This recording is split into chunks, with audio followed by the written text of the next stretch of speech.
E continuando com a leitura do livro Lírios de Esperança, trazido pelo espírito de Hermance Dufour, pelo lápis de Vanderlei de Oliveira. Prefácio.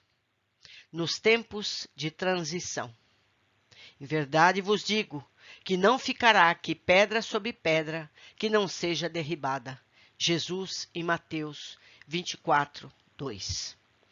Nos bastidores dos dramas sociais visíveis aos olhares humanos, trava-se uma batalha decisiva do bem contra o mal.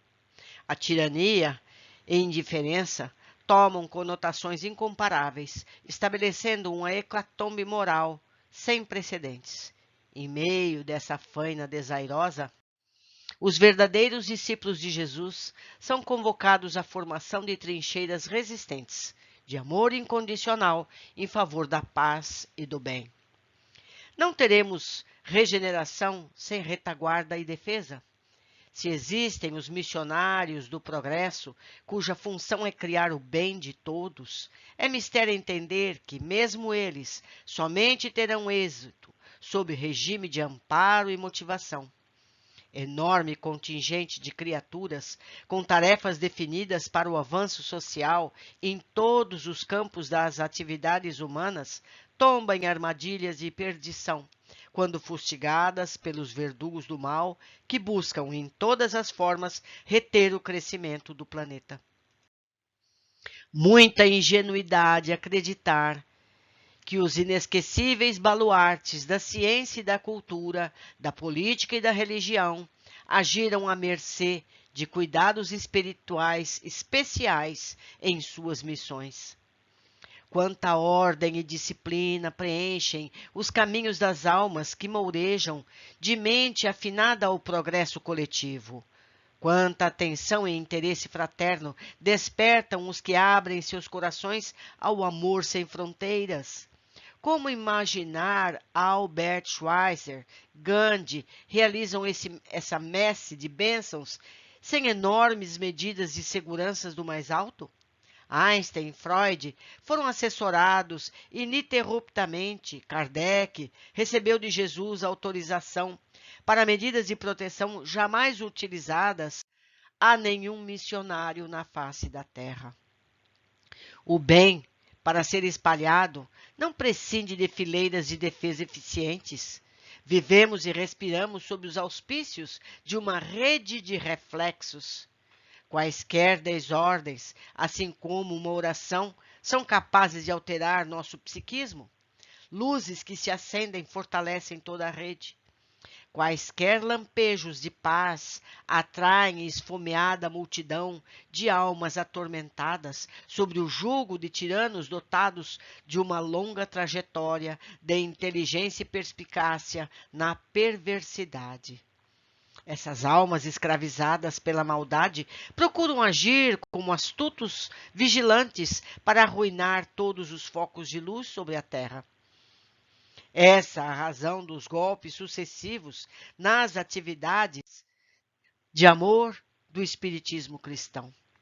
Apesar da luz dos conhecimentos espíritas, o tesouro espiritual das informações não tem sido suficiente para despertar muitos adeptos a uma nova ordem de atitudes e ideias face aos desafios da hora presente.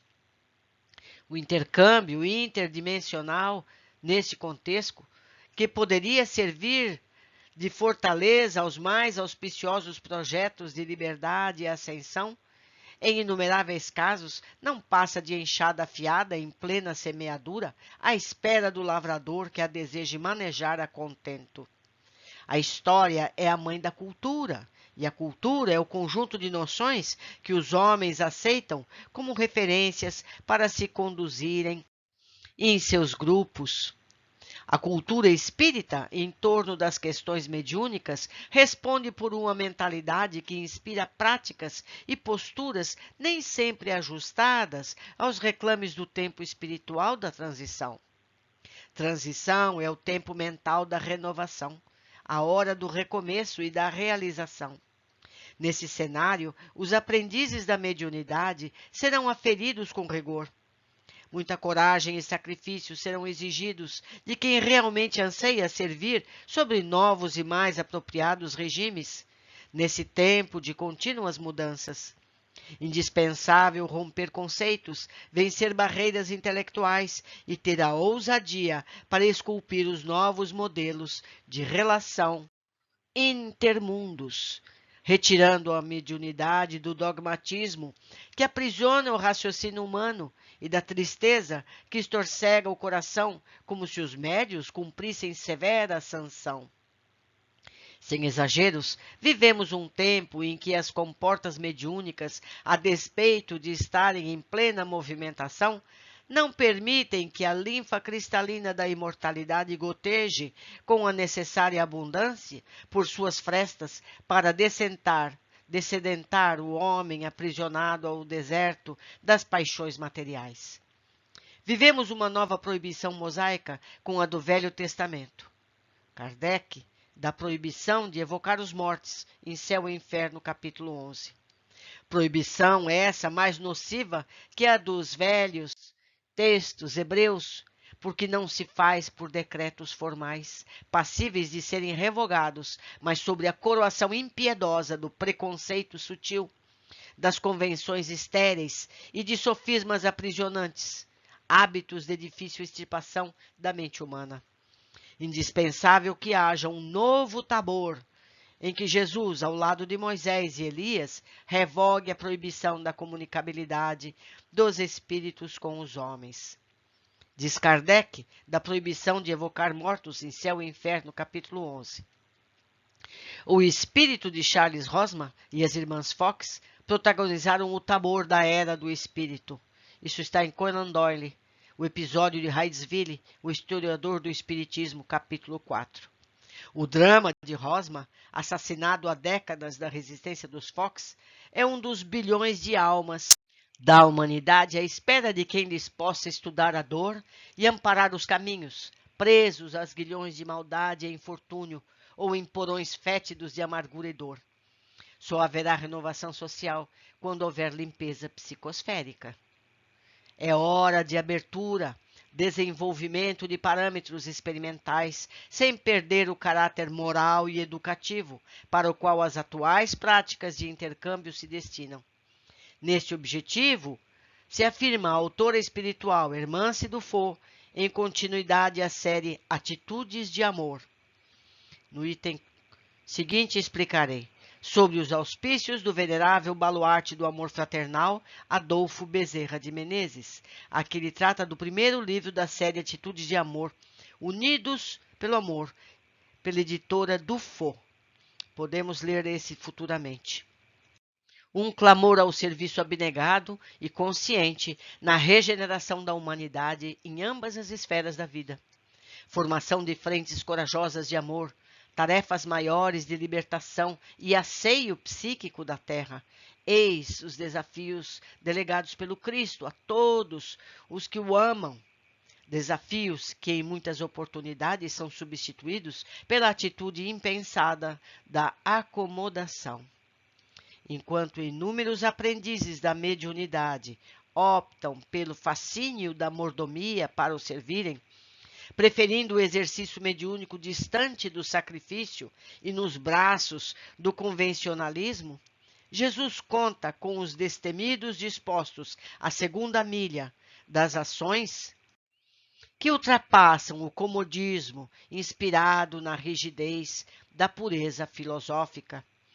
A atitude de amor sem lindes de Eurípides Barçanufo deve ser exemplo inspirador para as nossas ações no legítimo bem. Somente nesse clima de testemunho sacrificial encontraremos condições de plantio das sementes do mundo novo que sonhamos para o futuro da humanidade. Ao enfocar a história de líderes cristãos tombados no remorso sob o açoite da negligência com a qual se conduziram durante a vida física, Hermance Dufault abdica da visão derrotista de falência e queda irremediável, para alertar ao homem terreno sobre quanto lhe compete realizar no clima do sacrifício e da renúncia em favor de si mesmo, quando bafejado pelas benesses da doutrina espírita. Seu enfoque é compassivo e pródigo, de esperança, ao destacar a extensão da tolerância ativa das almas superiores para com nossas necessidades de aperfeiçoamento. Ao mesmo tempo, a autora convoca-nos aos mais árduos imperativos peculiares ao tempo da transição. Digno de nota, igualmente, é o seu esforço sacrificial em manter fidelidade ao pensamento e às características de seus personagens. Tarefa essa cumprida a contento, segundo a avaliação de nossa equipe espiritual. O sentimento da imortalidade precisa ser construído na intimidade do homem reencarnado. É instrução a serviço da espiritualização. Essa instrução, no entanto, carece de aplicação prática que retrate quanto possível a realidade imortal. Daí o imperativo de vivências mediúnicas incomuns, para além dos rígidos padrões de segurança e utilidade consagrados pela comunidade doutrinária. Um desafio de investigação e fé espera os servidores da mediunidade em tempos de transição. Nesses textos, encontraremos uma preciosa reflexão a esse mistério, investigação para dentro e para fora de si mesmo. Conscientes de que evolução é processo íntimo e gradativo, não temos dúvida que certos ensinos nem sempre acompanham o tempo psicológico e espiritual de alguns aprendizes. Estou convicta, porém, de que nessas linhas despretensiosas existem motivos de sobra para endossá-los como convite inadiável ao tempo de maioridade das ideias espíritas, independente da aceitação de acolhimento por parte de quantos se consideram os intelectuais do espiritismo. Perante a iniciativa dos discípulos sinceros ao mostrarem a estrutura do templo para Jesus, ele declarou: em verdade vos digo que não ficará aqui pedra sobre pedra que não seja derribada. Isso está em Mateus 24:2.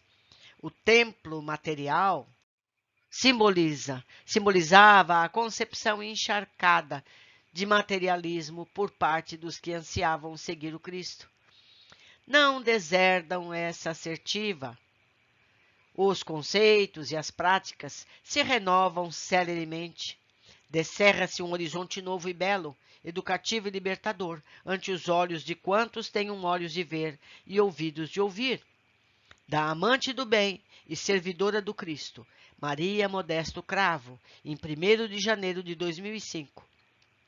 Maria Modesto Cravo nasceu em Uberaba em 16 de abril de 1899 e desencarnou em Belo Horizonte em 8 de agosto de 1964. É uma das pioneiras do espiritismo em Uberaba. Atuou com devotamento junto ao Centro Espírita Uberabense e ao Lar Espírita. Médium de excelentes qualidades, trabalhadora incansável do amor ao próximo e mulher de muitas virtudes. Dona Modesta, como era conhecida, foi dedicada ao Sanatório Espírita de Uberaba, voltado para tratamentos de transtornos mentais, inaugurado em 31 de dezembro de 1933 e em plena atividade até hoje. Foi nessa casa de amor que se tornou conhecido o valoroso companheiro Dr. Inácio Ferreira, médico psiquiatra e um baluarte do bem. Aqui, observações que eu faço. E eu gostaria que vocês partilhassem desses comentários na área de comentários aqui do YouTube, ou me encontrando no YouTube, onde quer que seja, por e-mail também, pois juntos aprendemos mais, melhor e mais rapidamente. Vamos ver, todas as páginas, todas as anotações em amarelo são cópias fiéis do texto que acabamos de ler.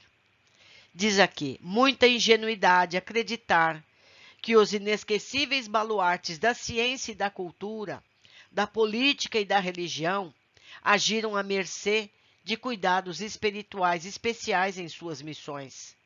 Ou seja, todos os que se dedicam ao bem de uma coletividade merecem proteção e orientação da espiritualidade superior.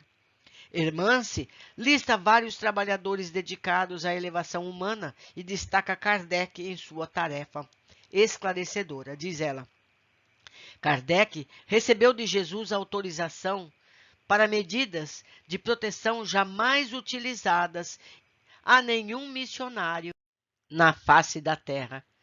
Maria Modesto nos informa que essas almas, escravizadas pela maldade, procuram agir como astutos vigilantes para arruinar todos os focos de luz sobre a terra. É por essa razão que nós precisamos sempre estar alerta aos nossos pensamentos e atitudes. Qualquer deslize, podemos ter nossa tarefa no bem retardada ou prejudicada.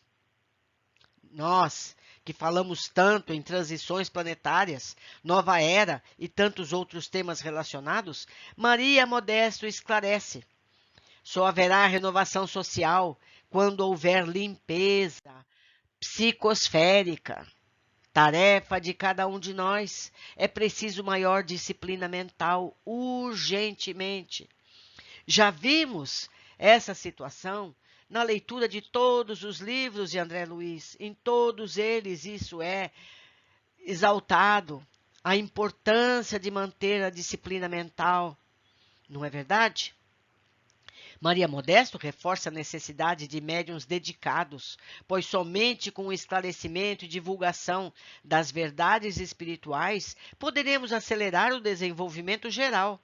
Disse ela: enquanto inúmeros aprendizes da mediunidade optam pelo fascínio da mordomia para servirem, preferindo o exercício mediúnico distante do sacrifício e nos braços do convencionalismo, Jesus conta com os destemidos, dispostos à segunda milha das ações que ultrapassam o comodismo, inspirado na rigidez da pureza filosófica. Maria Modesto nos informa. Se, por um lado, a mediunidade é entravada por preconceitos e restrições das mais variadas, mesmo nas casas espíritas, os médios que chegam a ter um espaço muitas vezes se acomodam. Jesus conta com os destemidos. Lembro mais uma vez que as linhas em amarelo são originais do texto, as em branco são comentários meus. 5. Pois graças à mediunidade, o intercâmbio entre os dois lados da vida, reforçamos o conhecimento de que, diz Maria Modesto, o sentimento da imortalidade precisa ser construído na intimidade do homem reencarnado. Não é? As atividades mediúnicas de Chico Xavier foram muito além dos livros psicografados. Foram milhares de cartas de entes queridos aos familiares que ficaram encarnados, muitas vezes durante a madrugada em que se estendiam os trabalhos mediúnicos no centro espírita. Cartas que mostravam que os entes amados estavam vivos no outro plano da vida. Para Chico não havia dores ou canseiras. O consolo aos que sofriam as perdas era mais importante. Se o médium de hoje estiver em 1% da dedicação de Chico, já estaremos consolados. Não é verdade? Ficamos aqui com a introdução de Maria Modesto ao trabalho de Hermance Dufour e ao médium Vanderlei de Oliveira. Grata pela companhia de todos vocês e até breve.